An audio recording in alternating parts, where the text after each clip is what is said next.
All right. So I've started recording. Good evening, everyone. So our plan is to continue the proof of Ising's theorem that we left halfway through, right? So I'll just give you a quick overview of what all we did so that everything is fresh in your mind. Okay. The main observation is that you can extend a proper KH coloring of the graph G minus V to a proper KH coloring of the whole graph if and only if a certain bipartite graph has a matching that saturates the smaller color class, well, or at least one color class, right? So that bipartite graph, one side is the neighbors of the vertex V, and the other side is the colors available, all the colors you have in the palette, and you put an edge whenever a color is available at a certain vertex. You put an edge between those two, right? And it's fairly clear by the properties of matchings and the way edge colorings are defined that you will be able to extend the coloring if and only if this bipartite graph is a matching that saturates the left hand side, which is the neighborhood of the vertex V. Okay. And right, so we are trying to show by induction, but what will really be useful is to actually do induction on the number of edges, contrary to what you may think because of our main idea, where we are looking at deleting a vertex, right? So we are choosing an edge incident at that vertex, and now by induction, we can get a coloring of the smaller graph G minus E, and what this does is it already gives us a big matching in the corresponding bipartite graph, right? It saturates all the vertices except the vertex U1. And that matching is basically for each vertex, you choose the edge joining that vertex to the color given to the edge um, that is joining that vertex with V in the graph G, right? So for UI, you would look at the color of the edge VUI, and there is a edge in the bipartite graph joining UI with that color of the edge VUI, right? So that is your matching edge in the bipartite graph. Okay, we are denoting this matching in the bipartite graph using the blue colors. So remember, blue is not one of your K colors or not one of your delta plus one colors, right? It is a matching in the bipartite graph. Okay, so I'm using blue for this matching. All right. So we have this bipartite graph, and we have a matching that saturates all the vertices on the bottom part, which is the neighborhood of the of the vertex V, right? And except for the vertex U1. So that vertex is not matched, right? And that is exactly the problem. So if this was not a maximum matching, then we would be done, because then we would have a matching that saturates all the bottom vertices. And that would mean that you can extend the coloring C minus V to a coloring of the whole graph. Right? So we assume that M is not a maximum matching. Maybe I made a mistake. Oh, no, sorry. We assume that M is a maximum matching, right? And that basically means that we can play the usual game of bipartite graphs, right? We have one exposed vertex, U1, which is in the bottom part. And from there, we look at all the vertices that are reachable using M alternating paths. Good. So we get this bipartite structure as usual. We have some observations that are written down on the right hand side here. One of the important observations is that there are no edges from the bottom left to the top right. Okay, and then there are other standard observations. The matching edges are all on the left side, and the remaining are all on the right side. The edges going from left to right are not matching edges. Okay, good. And then we looked at this bipartite graph to identify two colors in our edge coloring so that we can play the swapping game on one of the components formed by these two colors. Right? How did we do that? We observed that every vertex in the bottom left has a neighbor in the graph H minus M. So after removing the matching edges, each vertex still has a neighbor, and that neighbor will definitely lie in the top left side, right? So by the pigeonhole principle, because you have 5 vertices on the bottom left and 4 vertices on the top left, or uh, p plus 1 and p if you like, it means that two of them will have a common neighbor. So we chose 2 vertices S and T. One of S and T could be the same as U1, but I have drawn an example where that is not the case. So S and T have a common neighbor. Let's call it J. So J is a color, and let's say it is the red color for the sake of visualization. Okay. So that's how we got the red color. And then we also know that on the top right, we have some exposed vertices, at least one exposed vertex. So we choose any one of them, K, which is the green color, right? So now we have the two colors J, red, and K, green. And we want to play the swapping game on these two colors. Okay. S and T are joined to red by an edge in the bipartite graph, which means that red is available at those vertices, right? Which is why there is an edge in the bipartite graph. So red is available. However, there is no edge between S and K or between T and K. Therefore, the green color is used at those two vertices. In fact, the green color is used at all the vertices in Z intersection, the neighborhood of V. Right? Okay. So what does that mean? We go back to our original graph G. So it means that we have green colored edges adjacent at S and at T. It could be a common edge joining S and T. That is a possibility. But I have drawn the more general possibility. The arguments will apply to all cases. Okay. So we have green edges at S and at T. Okay. And these edges join the vertex with some vertex which is not V. Okay. Because at the vertex V, green is, give me a second. Right. So yeah, green is not available. Sorry. Right. Green is not part of a matching, which means green is not used at the vertex V. Green is actually available here. Right? Because if one of these edges was colored green, then that would be part of our matching edge. Right? But remember, green is K and K is not matched by the matching M. Okay? It is an exposed vertex. So green is actually available here. All right. And what about red? Um, let's look at the red color. Right.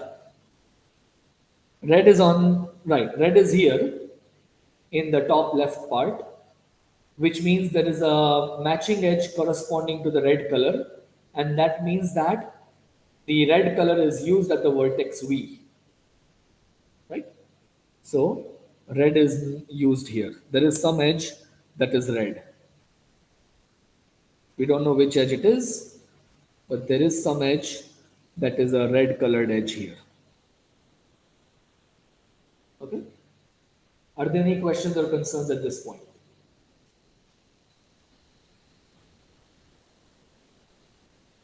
So S, T, and V are all degree 1 vertices if you look at the red-green subgraph. Right? Because each of them has one of the two colors but not the other color. All right. Let's continue. So observe that um, well, let G, J, comma K or JK denote the spanning subgraph formed by subgraph of the graph G formed by J, which is red, and K, which is green, edges. Okay, so we are looking at the graph G, but only at the red and green edges, right? So basically, we are looking at the union or symmetric difference of two matchings, and the union and symmetric difference are the same because the two matchings are disjoint. And the point I want to make is that each of S, T, and V is a degree 1 vertex in this spanning subgraph GJK.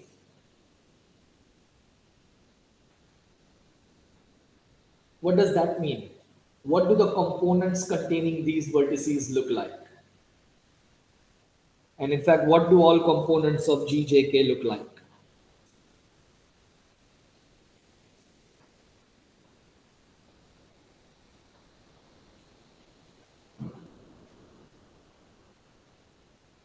What does each component look like?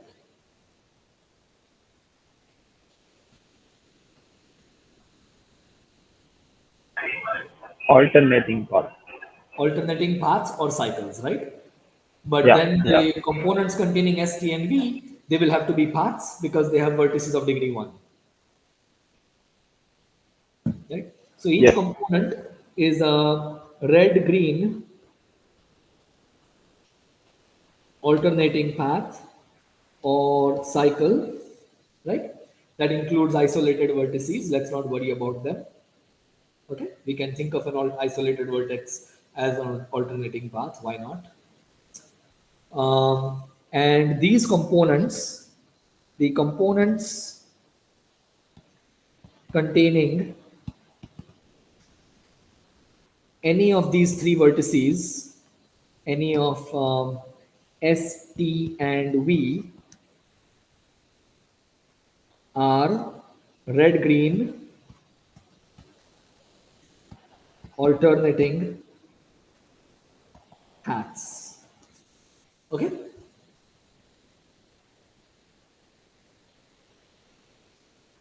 good. So I want to make one small change to the plan that I had written down. Remember, what's our plan? We want to modify C minus V, the coloring of the graph G minus V that we have right now. We want to modify it to get a new coloring C prime so that the corresponding bipartite graph has a matching that saturates the left hand side, the neighbors of the vertex V. Actually, I'm going to make one small change here. I'm going to call it C prime minus V. Okay? Because the coloring will actually be valid for the whole graph G minus E, but we will just consider its restriction to reach our conclusion. Okay? So that's a small change. So we'll actually get a coloring C prime of the graph G minus E such that the restriction will have this property that the bipartite graph has a matching that saturates the neighbors of the vertex V. Okay. So how are we going to do this? Let's go back to our main drawing of the graph G. So try to imagine we are looking at the red and green edges, and we have these three vertices. They are definitely degree 1 vertices. So they have to be the ends of an M alternating path, right? In fact, maybe I should write that. In fact, these vertices will be ends of the corresponding paths, right? Okay.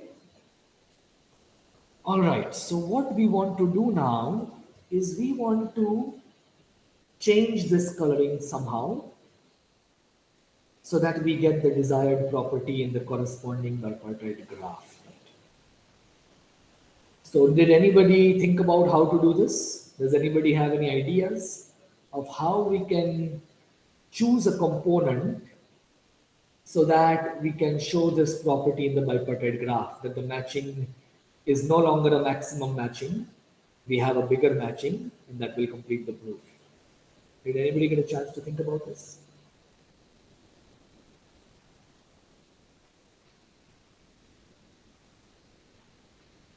Or if you did not get a chance, do you have any thoughts now?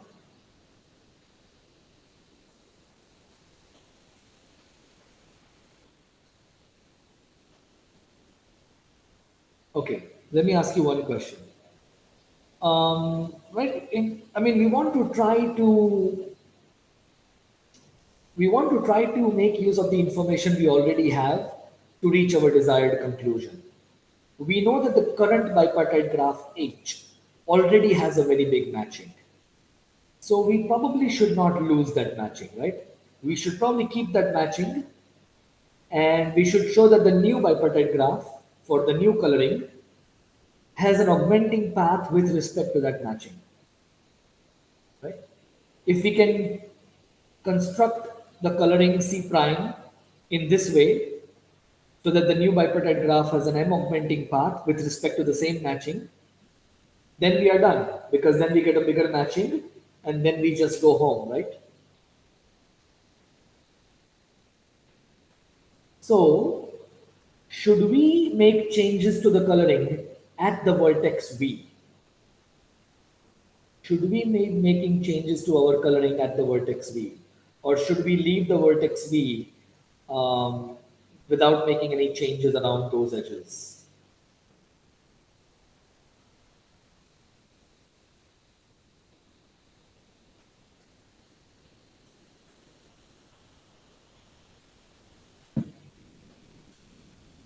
Any thoughts?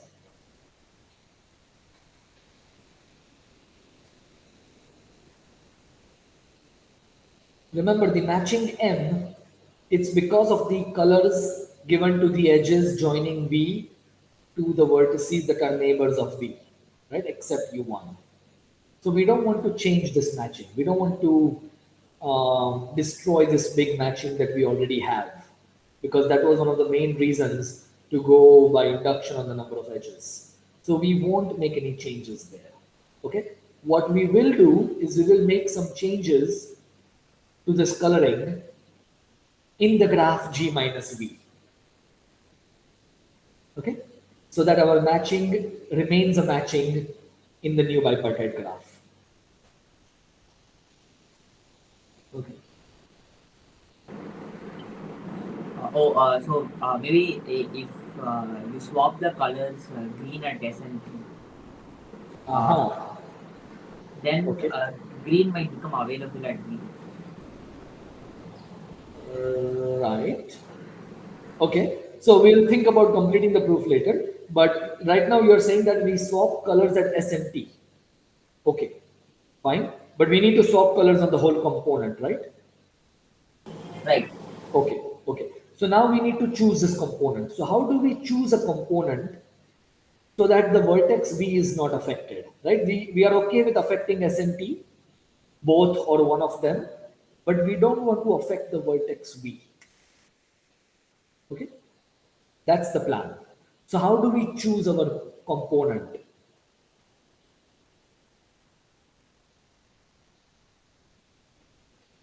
Let us suppose that the component containing the vertex T also contains the vertex V. Then which component should we choose? Let's suppose the component that starts at T, right? It has to be a starting point of the path. It ends at the vertex V. Then should we choose this component or should we choose a different component?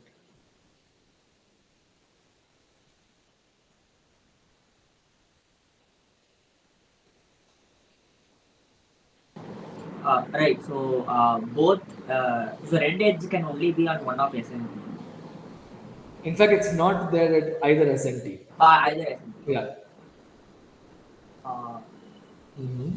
We only have green edges at S and T, and we only have a red edge at the vertex V, right? Which is why they are degree 1 vertices. Okay.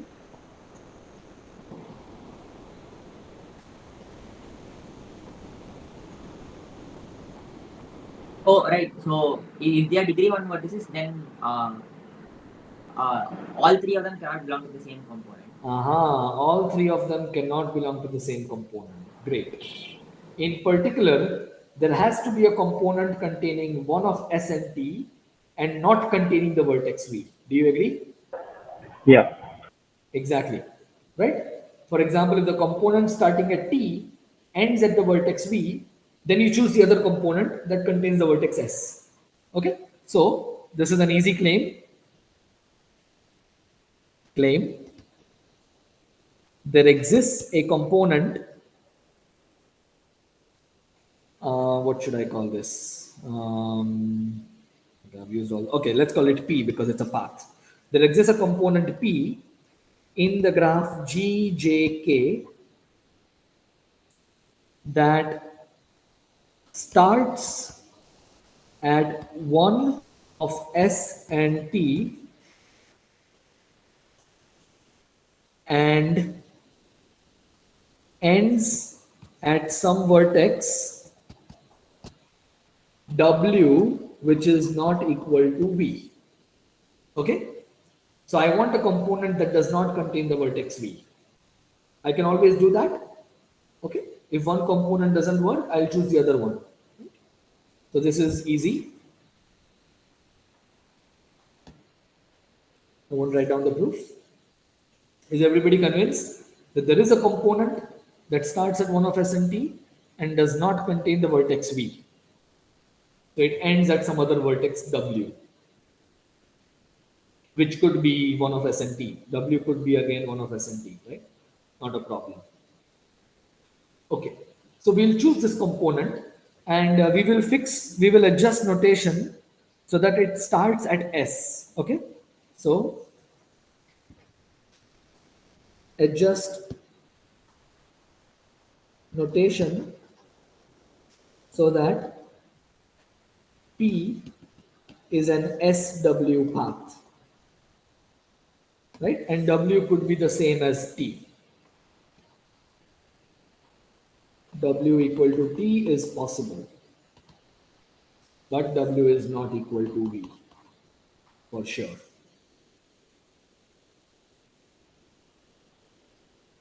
Okay, so let's choose such a path.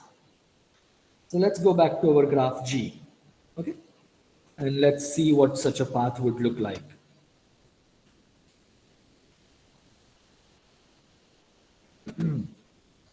Okay, so let's see. All right. So we have some red edge, then we have some green edge, then we have some red edge, and some green edge. Okay, something like this. And this could be the vertex W. W could be anywhere. It could also be in the neighbors of the vertex V. This path P could come and go into the neighbors of vertex V, but I have just drawn a simple case here. But it could be much more complicated than this, but that's okay. All the arguments will work out in all of the complicated cases as well. Okay. So this is our path P. All right. And what we are going to do is we are going to play the standard swapping game. On this particular path, which is a whole component of GJK, we are going to swap the red and green colors. Right? You can always do that. That's an easy observation that we have proved before, even in the bipartite case. You can always take a component and swap two colors. That will give you a new proper edge coloring using the same number of colors. Okay? But the good thing is we are not changing anything at the vertex B. Okay? We are going to make use of that fact in a very crucial way. And in fact, the available and used colors, where do they change? Can somebody tell me, if I choose such a path and I do the swapping, how many vertices are we really changing the availability and used color set? Only at S and W. Only at S and W. Even at the internal vertices of the path, these do not change, right? Because at the internal vertices, what has happened? A red edge has become a green edge has become a red edge. So you're still using both the colors, and all the colors are other colors are unaffected, right? So the available and used colors are only changing at these two vertices S and W. And so the bipartite graph corresponding to this new coloring cannot be very different from the original bipartite graph H. Okay? It has to be very similar to the original bipartite graph. This is crucial. All right. So, back to this proof. Let C prime be obtained from C, the original coloring of G minus E, by swapping J, which is red, and K, which is green, on the path P, right? Everything else remains the same. Observation is the set of available colors and used colors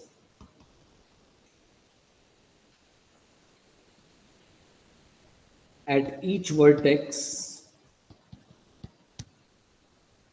is the same between, I'm comparing C and C prime, right? Between C and C prime, except for the vertices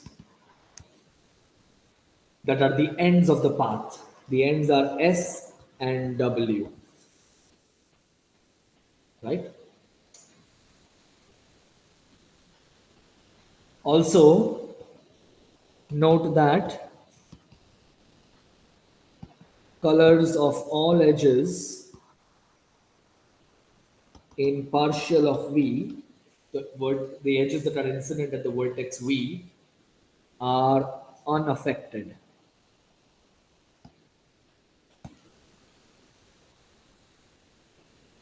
Okay?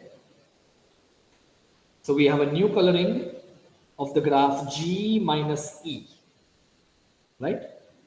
But what is our plan? Our plan is to consider the restriction of this coloring to the graph G minus V and show that this coloring C prime minus V, if you look at the corresponding bipartite graph H prime, it has a matching that saturates all of the neighbors of the vertex V, right? Which is one colored class of the bipartite graph. So, as before, we severely abuse notation and we denote C prime minus, we use C prime minus V to denote the restriction of C prime to the edges of the graph G minus V. Okay, so we are just forgetting the colors of the edges at the vertex V.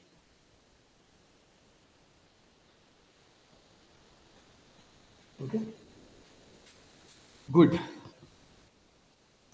So here is the plan. We want to show that this graph, and so H prime is the corresponding bipartite graph. So the plan is to compare H and H prime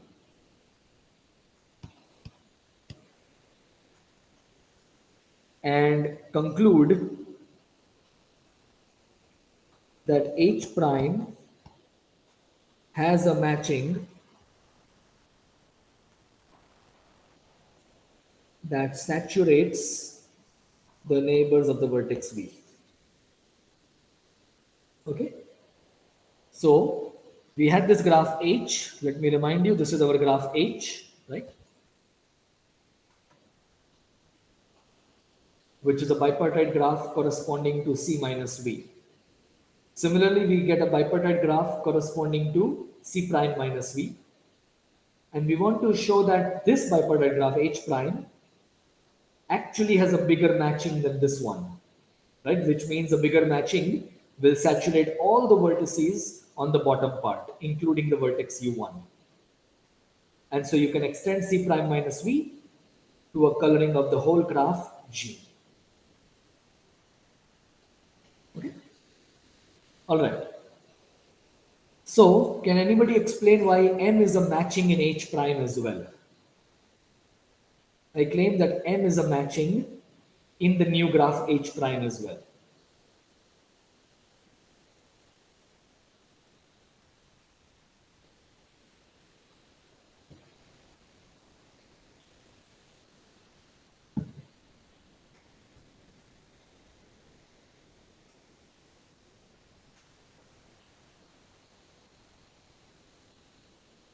Why is M a matching in the new graph H prime?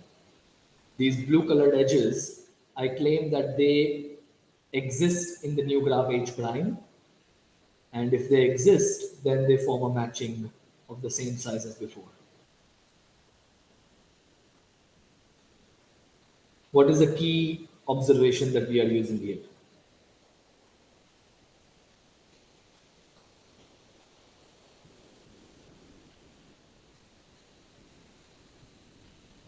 I'll give you a hint. We have not changed the colors of certain edges. What are those edges?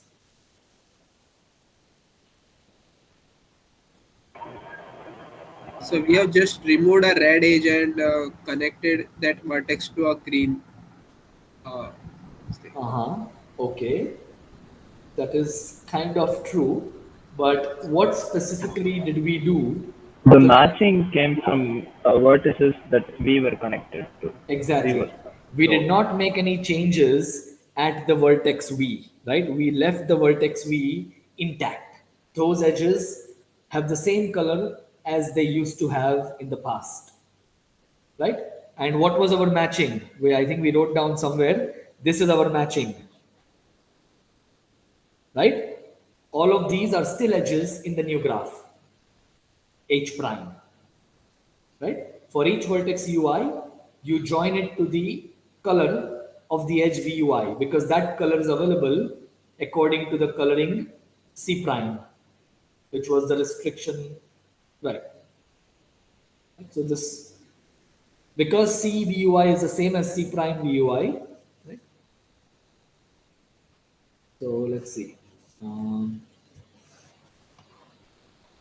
Note that, so we are writing it in the beginning part of the proof.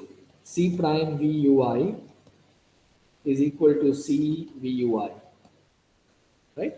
All the edges have the same color as before. So this matching exists.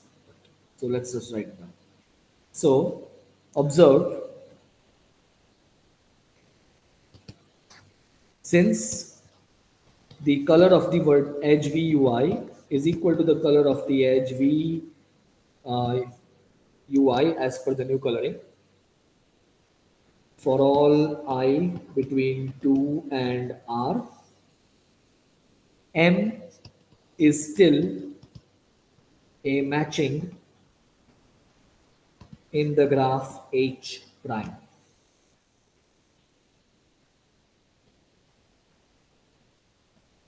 Okay. Good. So H prime already has a big matching. It already has a matching that saturates all but one vertex U1 in the neighborhood of V. So what do we need to show? We already have a matching that saturates all but one vertex and the bottom part. So what do we need to show? U1 should be part of some augmenting path. Exactly. So this implies that we just need to show the presence of an augmenting path, right, in the graph H prime. If we can show that H prime has an augmenting path, then we get a bigger matching, but well, a bigger matching saturates all the vertices on the bottom, right? So you're done. So that's all we need to show.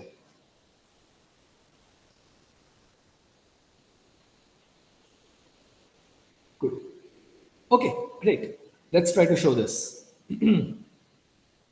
Let's go back to our bipartite graph.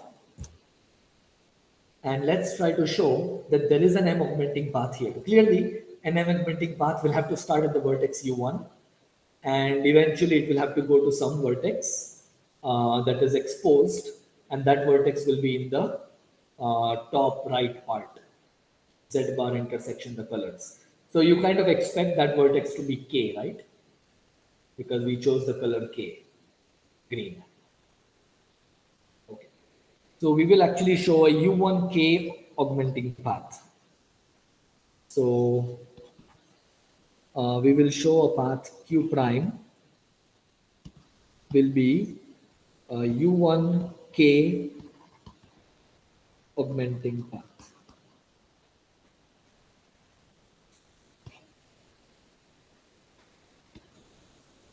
Okay, this is our plan. We want to show that there is an augmenting path that starts at the vertex U1 and ends at the vertex K, which is the green color.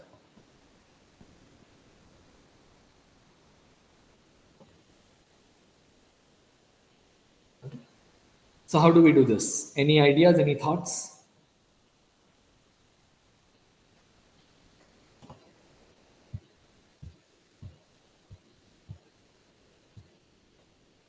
Anyone has any suggestions of how we will show the existence of such a path?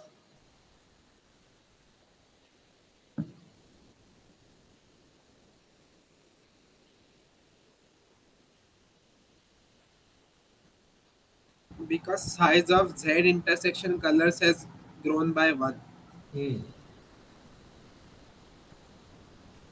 Why has it grown by 1? So you are Because saying that K is reachable. Yes. Right. We need some arguments to prove that. You're right. So basically, that's the plan. We will show that K is a reachable vertex, right?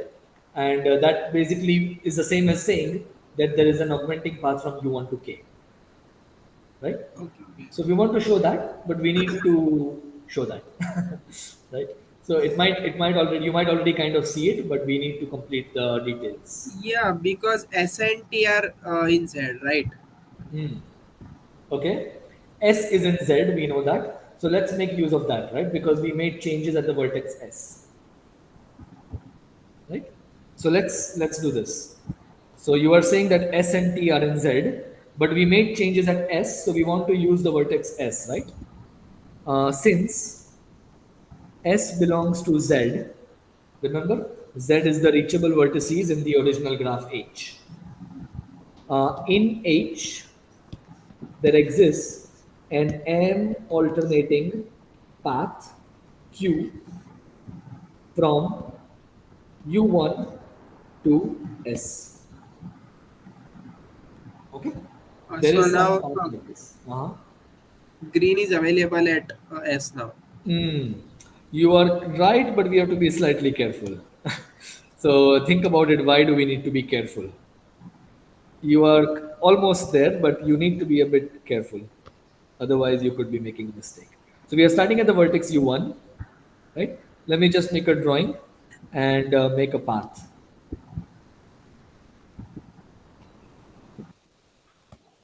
So let me put U1 here on the bottom. So this will be a vertex, this will be a vertex, this is a vertex, and some vertices correspond to colors, right? So this is a vertex, this is a vertex, this is a vertex, and this is the vertex S. Okay, we are starting at an unmatched, we are starting at an exposed vertex. So the first edge is not going to be blue, the second edge is blue, fourth edge is blue, sixth is blue, and eighth is blue. Okay, this is our path Q. So we start at U1, and remember, this is all happening in the graph H. We are going from U1 to S using the blue colored matching, right? Which is the matching M. So these are all M edges.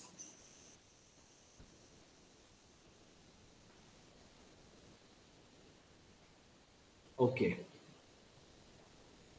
So why does this path exist in the bipartite graph? Will it always exist in the bipartite graph? Or is there some chance that this path does not exist in the new bipartite graph? So my question is, does Q exist in H prime?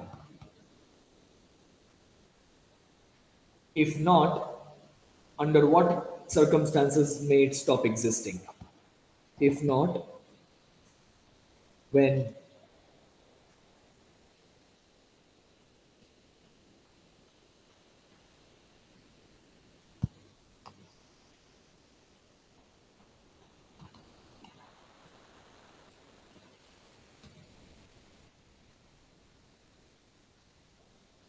When Yeah, t is equal to w. when T is equal to W. Uh-huh. Um, are you saying that W is on this path? Is that the problem? Yes, yes. Right. So it's not so much about T. The problem could be that Yeah. W is on this path. Right? If W is on this path, then we have to be careful. Right? But let us suppose W is not on this path. So let's look at two cases. Case one. What's going on with my pen here? Okay. Yeah, my OneNote becomes a bit slow when the page becomes too long. Case 1. W is not a vertex of Q. If W is not a vertex of Q, then we are done, right? And then it's kind of easy. Do you see?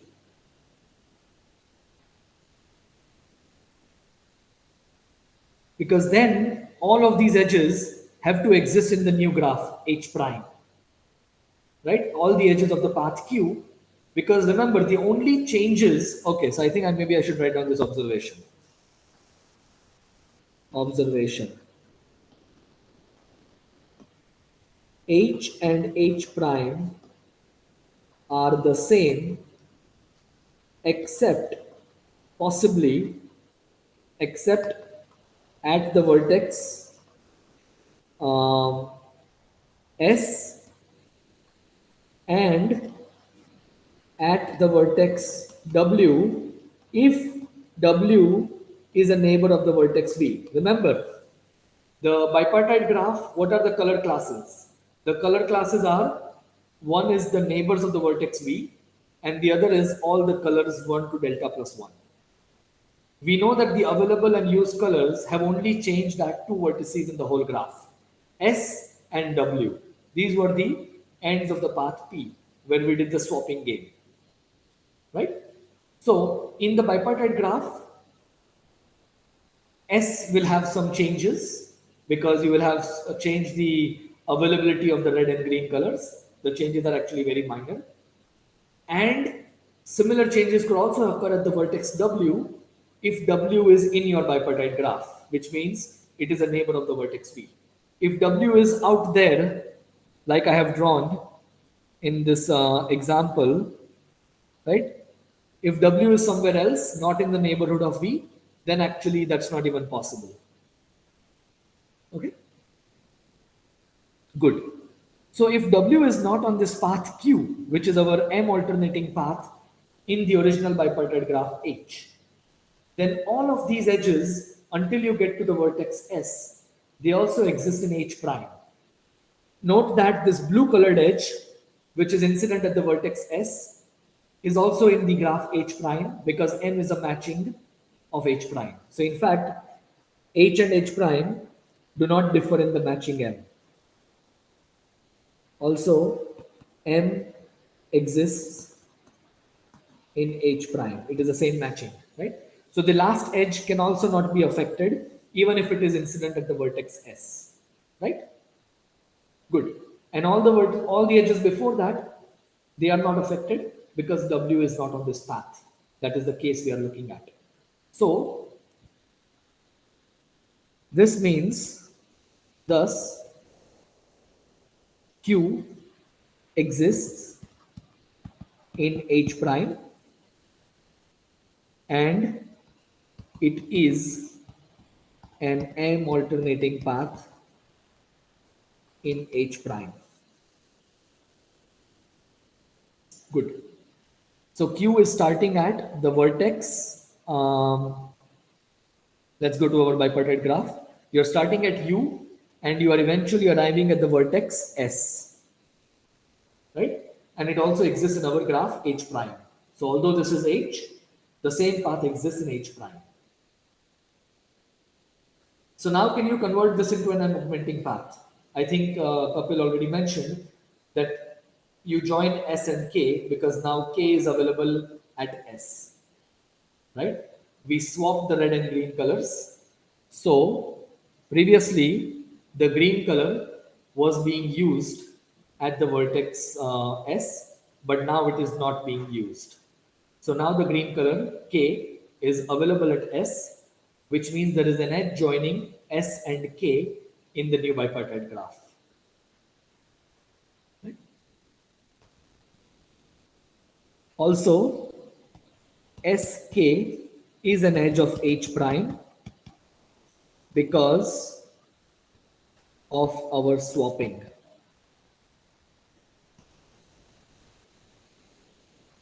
So what you do is you take your original path Q and you add this last edge SK and you are done.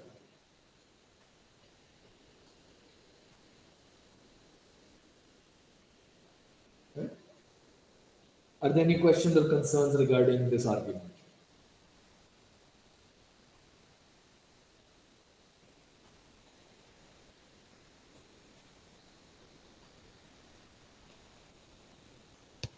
So the reason I told Kapil that we have to be careful is because there is a possibility that this alternating path that we are looking at contains the vertex W. Then there might be some changes at that vertex and we have to be careful. Okay. So let's look at that case. W is a vertex of Q. Okay, let me not make a new drawing. Let me use the same drawing as before. So we are starting at the vertex U1 and we are ending at the vertex S, but somewhere we got the vertex W. Okay. So well, W is a vertex, so it has to be one of the odd numbered vertices because the even numbered vertices in this path, they are actually colors. Right? So W has to be some vertex like this. Okay. Now let us look at just this part, right? Because at W we could have some changes. So let's just look at U1 to W. Okay. And what does it mean? If W is on this path, that means that W is in particular a neighbor of the vertex V, right? It has to be a neighbor of the vertex V, otherwise it would not even be in our bipartite graph by definition. So that only happens when the W is a vertex here, right? It could be the same as T, but it could also be a different vertex. Okay. Remember, the color K, which is the green color, was not available at any vertex in the, let's see, let's go back to our original graph H, the bipartite graph H. Remember, K is not adjacent to any vertex in Z intersection, the neighborhood of V. And W belongs to this set because W is on the alternating path. So in particular, K was not available at the vertex W, which means the green color was used at the vertex W, right? And W is a vertex of degree 1, so the red color is not used at the vertex W. So the only possibility is that we are coming back into this neighborhood at a green edge. It has to be a green colored edge. It can't be a red colored edge. Okay, so we have a green colored edge at which we are entering. And now let us complete the path. This is a red colored edge. Sorry.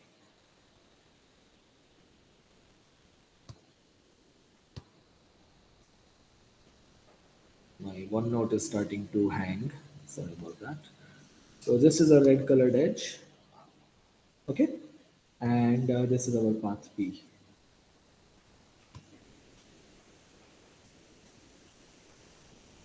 All right. So what is happening again? We are again dropping the green edge in favor of a red colored edge, right? So again, the color that was the colored green, which was used at W, is now going to be available at W, right? So in the bipartite graph, W is some vertex here, let's say. And now in the new bipartite graph, green will be available at W. So the same thing that happened at S in case 1. So what we will do is we will take the path up to this point, and then we will take the last edge that is joining K, because now this edge is in our new bipartite graph H prime. Okay, and the path is not affected until this point for the same reasons as it was not affected in the previous case. You can think about that. So the point is that let Q0 denote the U1W subpath of Q. Okay, and note that Q0 exists in H prime, and it is an M alternating path in H prime for the same reasons as the previous case.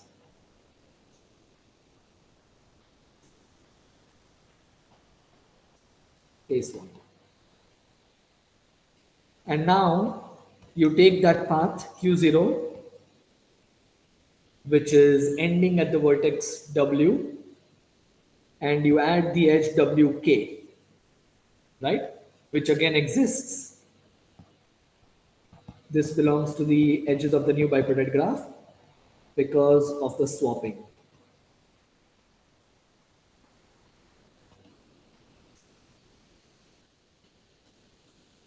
Okay, so what happened in both cases? In both cases, we showed that the new bipartite graph H prime corresponding to the coloring C prime minus V, it has this matching M. On top of it, it has an M augmenting path that starts at the vertex U1 and ends at the green color K. So you augment it, you get a bigger matching. So now you are saturating all the vertices in the bottom, the neighborhood of V.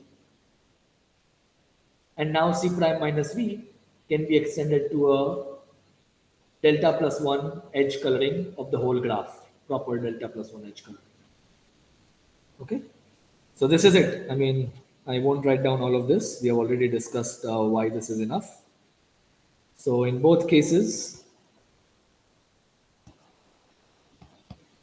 H prime has an M augmenting path.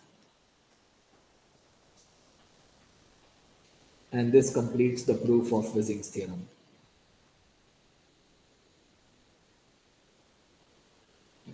The point is that C prime minus V may be extended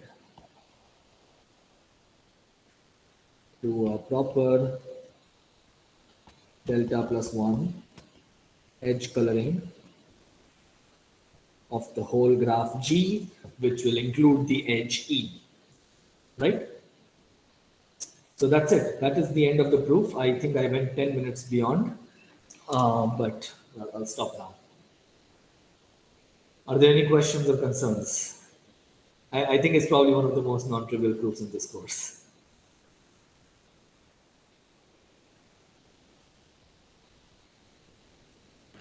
Sir, I'll have to go through it again, but after going through it, can I get back to you? Sure, yeah. Take your time. This is a proof that you need to read multiple times to digest. Okay, sir. Sir, Yeah. I think the last part you told we get the M augmenting path. Why is it M augmenting? Why do we know? How do we know it's M augmenting? Like, we know it's M alternating, but Okay. Well, okay. So remember, the matching M is the same in both the graphs H and H prime. Do you agree? yeah. Right. So let's go back to our drawing. So what do we need for an M augmenting path? Basically starts from bottom and ends at top. Right. And the two vertices starting and ending should be M exposed. Yes. Right. Yeah. But this is true for the path because U1 is M exposed and K is also M exposed. Remember, the matching M is the same in both the graphs. So both the vertices U1 and K, they were M exposed in H and they are still M exposed in H prime. Okay. Okay. Okay. Right? Okay. Okay. Yeah. Yeah. So Yeah. you have an alternating path with this additional property, and so it is an augmenting path.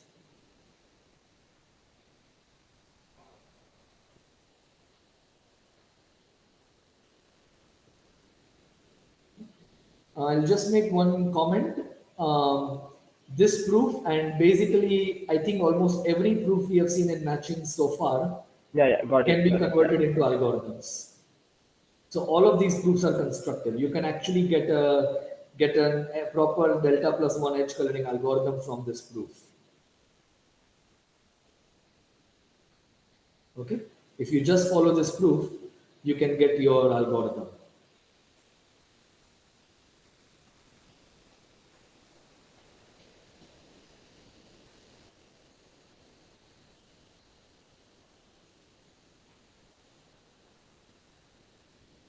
All right.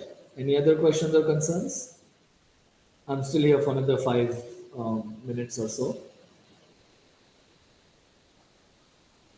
Is there any part of the proof that you would like to revisit and make sure that you got the arguments?